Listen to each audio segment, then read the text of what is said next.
క్రీస్తు ప్రభునందు ప్రియ సహోదరి సహోదరులారా, మనము ఆగమన కాలంలో 3వ ఆదివారంలో ఉన్నాం. ఈనాటి దివ్య గ్రంథ పఠనాలు మనం చూసినప్పుడు మొదటి పఠనము యెషయా గ్రంథం 35వ అధ్యాయం 1వ వచనం నుంచి 6వ వచనం వరకు, మరియు 10వ వచనము సువిశేషం మత్తయి శుభవార్త 11వ అధ్యాయం 2వ వచనం నుంచి 11వ వచనం వరకు మనం ఆలకించాం. క్రీస్తుని మనుష్యావతారం దేవుడు చేసినటువంటి గొప్ప కార్యం. దేవుడు కనికరంతో మనందరి జీవితాలకు పాపము నుండి మరణం నుండి విడుదల తీసుకుని రావడానికి, మనల్ని తన ఎన్నుకున్న జాతిగా తన ప్రియమైన బిడ్డలుగా వారసులుగా మార్చుకోవడానికి దేవుడే స్వయంగా మానవుడై మానవుల మధ్య జన్మించిన ఈ మనుష్యావతార మహోత్సవానికి సిద్ధపడేటటువంటి రోజుల్లో మనమున్నాం. ఈ సందర్భాన్ని పురస్కరించుకొని నేటి దివ్య గ్రంథ పఠనాలు మనం పరిశీలించినప్పుడు, అబ్రహాము వారసులు ఐగుప్తులో 400 సంవత్సరాలకు పైగా బానిసలుగా ఉండి, అటు వెనుక దేవుడు వారిని ఐగుప్తు బానిసత్వం నుంచి విడిపించి ఎడారి గుండా నడిపించుకొని తీసుకుని వెళ్ళి పాలు తేనెలు ప్రవహించే ఆ కానానుకు, ఆ వాగ్దాన భూమికి చేర్చాడు. 800 సంవత్సరాల తరువాత ఈ యూదులు మరలా బబిలోనీయులకు బానిసలయ్యారు. వారు బానిసలుగా జీవించినప్పుడు ఇంచుమించి 50 సంవత్సరాల తరువాత మరలా బబిలోనియా బానిసం నుండి విడిపించి కోరేష్ అనే రాజు ద్వారా వారికి విడుదల తెచ్చి వారిని మరలా వారి సొంత భూమి అయినటువంటి ఆ యెరూషలేమునకు తీసుకుని వచ్చాడు.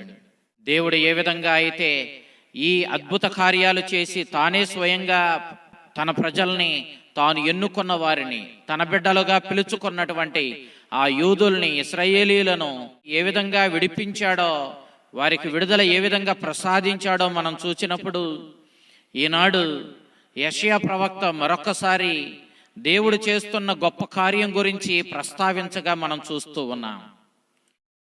క్రీస్తు పూర్వం 598వ సంవత్సరం నుండి 538వ సంవత్సరం మధ్య బానిసత్వాన్ని అనుభవించి బబిలోనియా నుండి తిరిగి వచ్చినటువంటి ఆ యూదులను ఉద్దేశించి యెరూషలేము వాసులతో యెషయా ప్రవక్త ఈ ప్రవచనాలు చెబుతూ ఉన్నాడు. ఇదిగో, దేవుడు బబిలోనియా నుండి ఏ విధంగా మిమ్మలను స్వయంగా విడుదల చేసి నడిపించుకుని వచ్చాడో, ఆ విధంగానే తాను మరలా మానవాళిని వారి పాపము నుండి, మరణం నుండి, సాతాను బంధనాల నుండి విడుదల చేసి తన కుమారుడు ఆ మెస్సయ్య, ఆ ఇమ్మానుయేలు ద్వారా మరలా మానవ జాతికి విడుదలను ప్రసాదించబోతూ ఉన్నాడు. మనల్ని అందరినీ ఆదుకొని రక్షించబోతూ ఉన్నాడు. ఆయన రక్షణకై నిరీక్షిస్తూ ఉత్సాహంతో ఎదురు చూడండి అంటూ యెషయా ప్రవక్త యూదులకు ఈ ప్రవచనాలు చెప్పడాన్ని మొదటి పట్టణంలో మనం ఆలకిస్తూ ఉన్నాం. ఆ మెస్సియా వచ్చినప్పుడు శారీరకమైన, ఆత్మీయమైన విడుదలను మీకు ప్రసాదిస్తాడు. ఆనాడు ఆ బబిలోనియా మొదలుకొని యెరూషలేము వరకు మధ్య ఉన్నటువంటి ఈ ఎడారి అంతా పచ్చగా చక్కని చెట్లతో అలరారుతుంది అని చెప్పి ప్రవచించాడు. అనగా ఎడారి ఎప్పుడు దేవుని యొక్క రక్షణానుగ్రహాలు పోగొట్టుకున్న స్థితికి గుర్తయితే, పచ్చని చెట్లతో కూడినటువంటి, ఆ పచ్చిక బయళ్లతో కూడినటువంటి, ఆ సెలయేరులతో కూడినటువంటి ప్రదేశం ఎప్పుడూ కూడా దేవుని రక్షణతో కూడినటువంటి స్థితికి గుర్తుగా ఉంది. కాబట్టి దేవుడు మిమ్మలను రక్షించవస్తాడు. మీ ఎడారి బ్రతుకులను పచ్చని పచ్చికలతో, పచ్చని చెట్లతో, ఫలించే చెట్లతో కూడినటువంటి ఆహ్లాదకరమైనటువంటి వాతావరణంగా, ఎడారి వంటి మీ జీవితాలను పచ్చిక బయళ్లతో, పచ్చని చెట్లతో కూడినటువంటి ఆహ్లాదకరమైనటువంటి వాతావరణంగా ఆనందించడానికి, పాటలు పాడుతూ దేవుని స్తుతించడానికి అనువైనటువంటి రక్షణానుగ్రహాలతో నిండిన సంతోషంతో కూడినటువంటి రోజులు మీకు దేవుడు తీసుకుని వస్తాడు అని చెప్పి యెషయా ప్రవక్త ప్రవచించాడు. లెబనాను, కర్మెలు, షారోను మండలాలు పచ్చని పచ్చికతో, పచ్చని చెట్లతో అలరారుతూ ఉండేటటువంటి మండలాలు, ప్రదేశాలు. అయితే ఈనాడు అవి ఏ విధంగా పచ్చని చెట్లతో ఆహ్లాదకరమైనటువంటి పచ్చిక బయళ్లతో అవి అలరారుతూ ఆనందాన్ని కలిగిస్తూ ఉన్నాయో, అదే రీతిలో దేవుడు ఈనాడు ఈ యెరూషలేము నుండి బబిలోనియా మధ్యలో ఉన్న ఈ ఎడారిని ఆహ్లాదకరమైన పచ్చని చెట్లతో కూడిన ప్రదేశంగా మార్చబోతూ ఉన్నాడు అన్నాడు. అనగా ఆ మెస్సయ్య వచ్చినప్పుడు ఏ విధమైన సంతోషాన్ని, ఏ విధమైనటువంటి దీవెనకరమైన వాతావరణాన్ని ఆయన తీసుకుని వస్తాడో యెషయా ప్రవక్త ఇక్కడ ప్రవచించాడు. ఈ లెబనాను, కర్మేలు, షారోను మండలాలు సారవంతమైనటువంటి మండలాలు. కానీ బబిలోనియా నుండి యెరూషలేమునకు మధ్య ఉన్నటువంటి ప్రాంతాలు ఎడారి ప్రాంతాలు.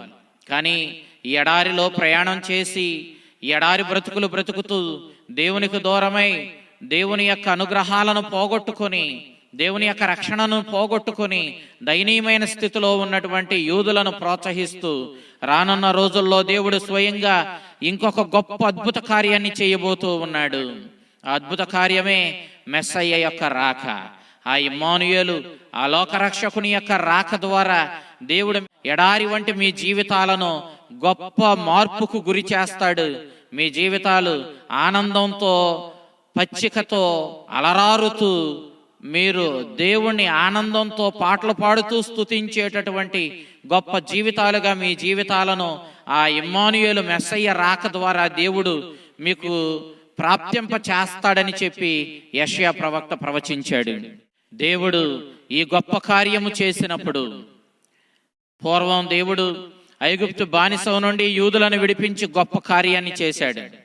తర్వాత వారిని బబిలోనియా ప్రవాసం నుంచి విడిపించి గొప్ప కార్యాన్ని చేశాడు. ఈనాడు మెస్సయ్యను యూదుల మధ్యకు, సమస్త జాతుల మధ్యకు పంపించి మెస్సయ్య ద్వారా గొప్ప కార్యాన్ని దేవుడు చేయబోతూ ఉన్నాడు.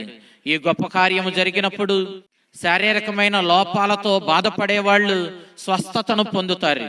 గుడ్డివారు చూడగలుగుతారు, కుంటివారు లేడి పిల్లల వలె గంతులు వేయగలుగుతారు అంటూ యెషయా ప్రవక్త ఈ ప్రవచనాలను ఆ మెస్సయ్య కాలంలో పరిస్థితి ఎలా ఉండబోతుందో సూచిస్తూ ప్రవచించాడు. అందుకే నేటి మత్తయి శుభవార్త 11వ అధ్యాయం 5వ వచనం మనం చూచినప్పుడు, అలనాడు యెషయా ప్రవక్త ప్రవచించిన ఆ ప్రవచనాలు అక్షరాల నా యందు నెరవేరాయి. కాబట్టి మీరందరూ ఒక విషయాన్ని గుర్తించండి. ఆ యెషయా ప్రవక్త ప్రవచించిన ఆ మెస్సయ్య ఎవరో కాదు, మానవాళిని రక్షించి విడుదల ప్రసాదించి దేవుని గొప్ప రక్షణ కార్యాన్ని నెరవేర్చడానికి మనుష్యావతారం ఎత్తి మానవుడిగా జన్మించిన ఆ మెస్సయ్యను నేనేనని మీరు అర్థం చేసుకోండి అంటూ ప్రభువు యెషయా ప్రవక్త గ్రంథం 61వ అధ్యాయం 1వ వచనం నుంచి 5వ వచనం వరకు మధ్య చెప్పినటువంటి ఈ ప్రవచనాలను ప్రభు ఉటంకిస్తూ, ఆ ప్రవచనాలన్నీ నా ద్వారా నెరవేరాయి కాబట్టి వందల సంవత్సరాలుగా మీరు ఎదురు చూచిన ఆ మెస్సయ్య ఎవరో కాదు, నేనేనని ప్రభు ఇక్కడ సూచించినట్లుగా మనం స్పష్టంగా అర్థం చేసుకోగలుగుతూ ఉన్నాం. యెరూషలేము దేవుని ద్వారా విడుదల పొందింది. బబిలోనియా ప్రవాసం ముగించుకొని ఆనందంతో గంతులు వేస్తూ, దేవుని స్తుతిస్తూ, పాటలు పాడుతూ వాళ్ళు యెరూషలేమునకు తిరిగి వచ్చారు. కానీ దేవుడు నూతన యెరూషలేమును నిర్మించబోతూ ఉన్నాడు. తన కుమారుడు, యూదుల రక్షకుడు, మానవాళి యొక్క రక్షకుడైన ఆ మెస్సయ్య ద్వారా దేవుడు ఒక గొప్ప నూతన యెరూషలేమును నిర్మించబోతూ ఉన్నాడు. ఆ నూతన యెరూషలేములో ప్రవేశించే వారందరూ ఎలాంటి శారీరకమైన, ఆత్మీయమైన లోపాలు లేకుండా పరిపూర్ణంగా ఆ నూతన యెరూషలేములో జీవించగలుగుతారు.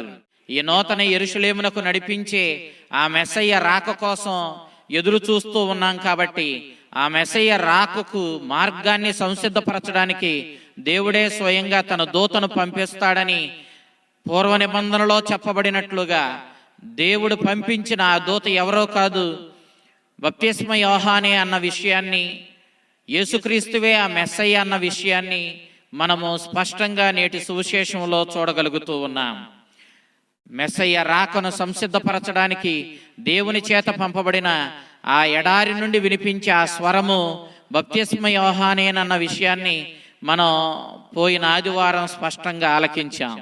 నేడు ఆ దేవుని చేత పంపబడినటువంటి ఆ మెస్సయ్య రాక కోసం మార్గాన్ని ముందే సిద్ధపరిచేటటువంటి బప్తిస్మ యోహాను యోహాను శుభవార్త 1వ అధ్యాయం 29వ వచనంలో బప్తిస్మ యోహాను తన కర్తవ్యాన్ని పరిపూర్తి చేస్తూ యేసుక్రీస్తుని యూదులందరికీ చూపిస్తూ, ఇదిగో లోక పాపాలను మోసుకుపోయే దేవుని గొర్రెపిల్ల, మానవాళి రక్షణ కోసం ఈ లోకానికి అరుదించిన మనుష్యావతారం ఎత్తిన దైవ కుమారుడు, ఆ మెస్సయ్య ఇతడేనన్న విషయాన్ని బాహాటంగా ప్రకటించాడు. అయితే బప్తిస్మ యోహాను అగ్ని గూర్చి, తీర్పును గూర్చి ప్రకటించగా, క్రీస్తు కారుణ్యాన్ని గూర్చి, ప్రేమను గూర్చి ప్రకటించాడు. అయితే ఇద్దరి యొక్క సందేశాలు మనం చూసినప్పుడు బప్తిస్మ యోహాను యొక్క తీర్పుతో కూడిన సందేశానికి, క్రీస్తుని యొక్క కారుణ్యంతో కూడినటువంటి సందేశానికి మధ్య పెద్ద పొంతన లేదు. అందుకే బప్తిస్మ యోహానుకి ఆశ్చర్యం కలిగింది. అందుకే తన శిష్యుల్ని యేసుక్రీస్తు దగ్గరకు పంపిస్తూ, 100 సంవత్సరాలుగా మేము ఎదురు చూచిన ఆ మెస్సయ్యవు నీవేనా, లేక మేము మరొకని కోసం ఎదురు చూడాలా అని చెప్పి తన శిష్యుల చేత ప్రశ్నిస్తూ ఉన్నాడు.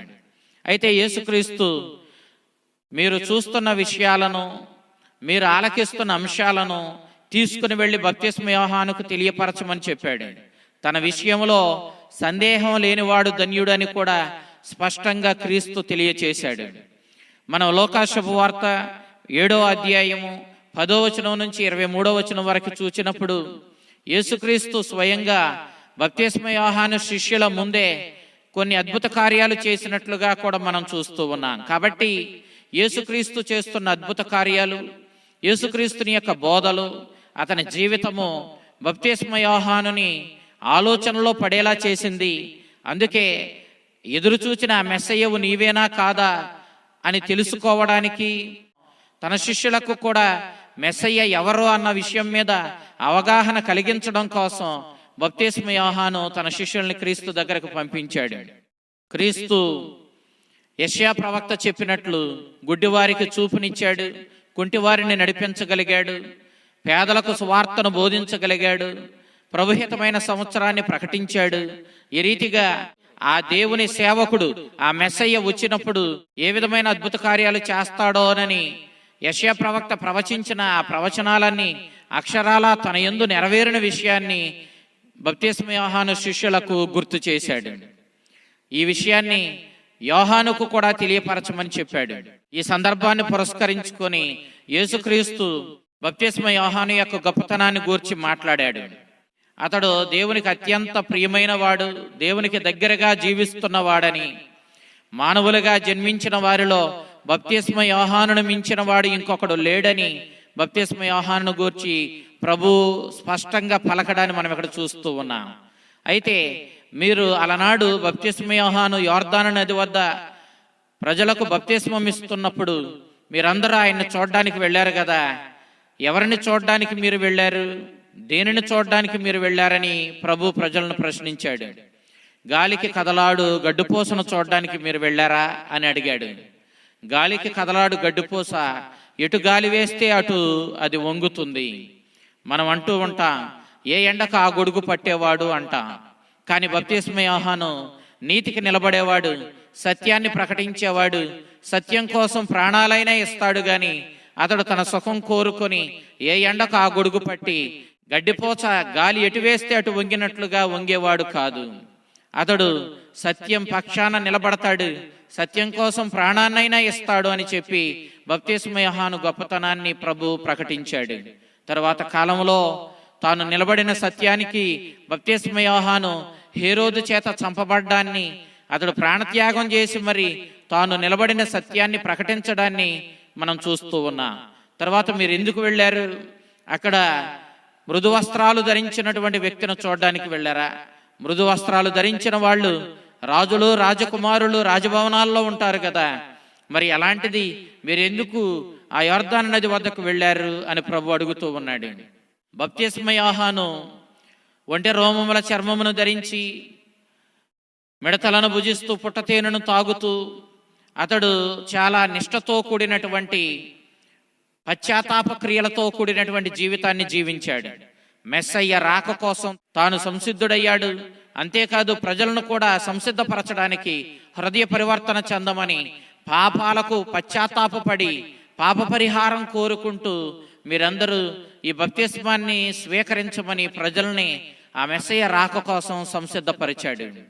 ఈనాడు మనం యేసుక్రీస్తుని యొక్క ఈ మాటలు ఆలకించినప్పుడు మనం కూడా సత్యానికి నిలబడే వ్యక్తులుగా జీవించాలని, బప్తిస్మ యోహాను వలె ఆ మెస్సయ్య రాక కోసం మనం సంసిద్ధులమై ఉండాలని, పశ్చాత్తాప క్రియలతో మనం ఈ ఆగమన కాలంలో ఆ ప్రభు రాక కోసం సంసిద్ధపడి ఉండాలని, బప్తిస్మ యోహాను ఏ విధంగా పశ్చాత్తాప క్రియలు చేస్తూ గోనెపట్టును ధరించి పుట్టతేనెను త్రాగుచు మిడతలను భుజిస్తూ ఎడారిలో నిష్ఠతో కూడినటువంటి జీవితాన్ని జీవించాడో, ఆ విధమైనటువంటి నిష్ఠతో కూడినటువంటి జీవితం జీవిస్తూ పాపాన్ని విడనాడి హృదయ పరివర్తన చెంది ఆ మెస్సయ్య రాక కోసం మనల్ని మనం సంసిద్ధపరుచుకోవాలన్న విషయాన్ని ప్రభు స్పష్టంగా ఈనాడు తెలియచేస్తూ ఉన్నాడు. ఈ ఆగమన కాలంలో ప్రభు రాక కోసం సంసిద్ధులమవుతున్నటువంటి మనమందరం బప్తిస్మ యోహానును ఆదర్శంగా తీసుకోవాలి. అయితే క్రీస్తు ఈ లోకానికి వచ్చింది దైవరాజ్యాన్ని స్థాపించడానికి. దైవరాజ్యంలో ఆయన కనికరము ప్రేమలతో నిండిన ఆ రాజ్యంలో ఏ విధమైన లోపానికి, ఏ విధమైనటువంటి లోటుకు అవకాశం లేదు. ఆ దేవుని రాజ్యంలో, ఆ పరలోక రాజ్యంలో కుంటివారు నడవగలుగుతారు, మోగవాళ్ళు మాట్లాడగలుగుతారు, చెవిటివాళ్ళు వినగలుగుతారు, దేవుని చిత్తానుసారము జీవించగలుగుతారు. కాబట్టి ఆ దేవుని రాజ్యాన్ని స్థాపించడానికే మనల్నందరినీ ఆ ఏ లోటు లేనటువంటి ఆ దేవుని రాజ్యంలోనికి ఆహ్వానించడానికే క్రీస్తు ఈ లోకానికి వచ్చాడు. ఆ మెస్సయ్య మనల్నందరినీ ఆ దేవుని రాజ్యానికి వారసులుగా మార్చడానికి, ఆ దేవుని రాజ్యానికి నడిపించడానికి ఆయన మనుష్యావతారం ఎత్తాడు. కాబట్టి ఆ దేవుని రాజ్యంలో పెద్దవాడని చిన్నవాడని లేదు, గొప్పవాడని అల్పుడని లేదు. ఆ దేవుని రాజ్యంలో అందరూ సమానులే. మానవ మాతృడిగా జన్మించినటువంటి మనుజులలో బప్తిస్మ యోహానును మించిన గొప్పవాడు లేడని క్రీస్తు చెబుతూనే, బప్తిస్మ యోహానే అంత గొప్పవాడు కాదు, మీరందరూ కూడా ఆ దైవరాజ్యానికి వారసులై జీవించినప్పుడు, ఆ దేవుని చిత్తానుసారము జీవించి దేవునికి ప్రాధాన్యతనిస్తూ దేవునికి దగ్గరగా మీరు జీవించినప్పుడు, ఆ మెస్సయ్య యొక్క రాకకు సంసిద్ధులై ఆయన కోరినట్టు పశ్చాత్తాప క్రియలతో పవిత్రమైన జీవితంతో సంసిద్ధులై మెలకువతో మీరు బ్రతికినప్పుడు ఖచ్చితంగా మీరు ఆ దేవుని రాజ్యానికి వారసులు అవుతారు. ప్రథముడిగా గొప్పవాడిగా చెప్పబడిన బప్తిస్మ యోహానే కాదు, మీరు అంతటి గొప్పవాళ్ళు కాగలుగుతారు. కాబట్టి మీరు మీ జీవితాలను బప్తిస్మ యోహాను వలె సంసిద్ధపరుచుకుంటూ దేవుని యొక్క బహుమానానికి, ఆయన వచ్చినప్పుడు ఆయనను మీ జీవితంలోనికి స్వీకరించడానికి సంసిద్ధులై సిద్ధపడి జీవించమని ప్రభు ఈనాడు మనల్ని కోరుతూ ఉన్నాడు. బప్తిస్మ యోహాను అందరికంటే గొప్పవాడే, పునీతులందరిలోనూ ప్రవక్తలందరిలోనూ అగ్రగణ్యుడే.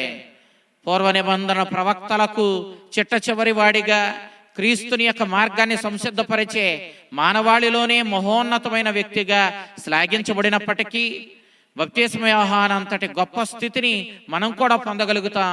ఎప్పుడంటే మనం కూడా ఆ దేవునికి మన జీవితాలను అర్పించుకొని పశ్చాత్తాప క్రియలతో మెలకువతో సిద్ధపడి ఆయన రాక కోసం మనం సంసిద్ధులమై ఉన్నప్పుడు తప్పకుండా అంతటి ఘనతను మనం కూడా చేరుకోగలుగుతామని ఈనాడు దివ్య గ్రంథ పఠనాలు మనకి స్పష్టంగా తెలియచేస్తూ ఉన్నాయి. ప్రభు చేసిన గొప్ప కార్యాలను గూర్చి మనం ఆలకిస్తూ ఉన్నాం. ఐగుప్తు బానిసత్వం నుండి యూదులను విడిపించాడు. 800 సంవత్సరాల తర్వాత మరలా వాళ్ళు బబిలోనియాకు బానిసలైనప్పుడు వారిని విడిపించాడు. కానీ ఈనాడు మనల్నందరినీ పాప మరణాల నుంచి విడుదల చేసి, సాతాను బంధనాల నుంచి విముక్తులను చేసి, మనల్ని స్వేచ్ఛా స్వాతంత్ర్యాలతో కూడిన ఆ నూతన యెరూషలేమైనటువంటి ఆ స్వర్గానికి ఏ లోటు లేనటువంటి, ఏ లోపము లేనటువంటి, అందరూ సమానులుగా అగ్రగణ్యులుగా వెలుగొందగలిగినటువంటి ఆ పరలోక రాజ్యానికి మనల్ని అందరినీ నడిపిస్తున్నాడు. ఈ కార్యాలన్నీ దేవుడే స్వయంగా ఉచితంగా మనకు అనుగ్రహిస్తున్నాడు. తన రక్షణ కార్యాలను మన జీవితాలలో నెరవేరుస్తూ ఉన్నాడు. ఆ దేవుని యొక్క దయను, కనికరాన్ని, ప్రేమను అర్థం చేసుకొని ఆయన వాక్యానికి మన జీవితాలను అంకితం చేసుకొని పశ్చాత్తాప హృదయంతో ప్రాయశ్చిత్త క్రియలు చేస్తూ ఆ ప్రభు రాక కోసం మనం సంసిద్ధులమై ఆయన ఈ లోకానికి వచ్చి స్థాపించిన దైవరాజ్యానికి మనం వారసులమై మన జీవితాలను మనం ధన్యం చేసుకుందాం. ఆ విధంగా మన జీవితాలను ధన్యం చేసుకోగలిగిన అనుగ్రహాలు మనకు ప్రసాదించమని ఆ ప్రభుని వేడుకుందాం. ఆ కరుణామయుడు లోకరక్షకుడు ఆ మెస్సయ్య ఈ లోకానికి మనిషవతారం ఎత్తి జన్మించి ఈ లోక సమస్త జాతులకు తన వెలుగును తన రక్షణను ప్రసాదించిన ఆ కారుణ్యమూర్తి తన రక్షణానుగ్రహాలు మీకు ఇచ్చి మిమ్మలను మీ కుటుంబాలను ఆ దైవరాజ్యానికి వారసులుగా మార్చి మీ జీవితాలను ధన్యం చెయ్యునుగాక. ఆమేన్.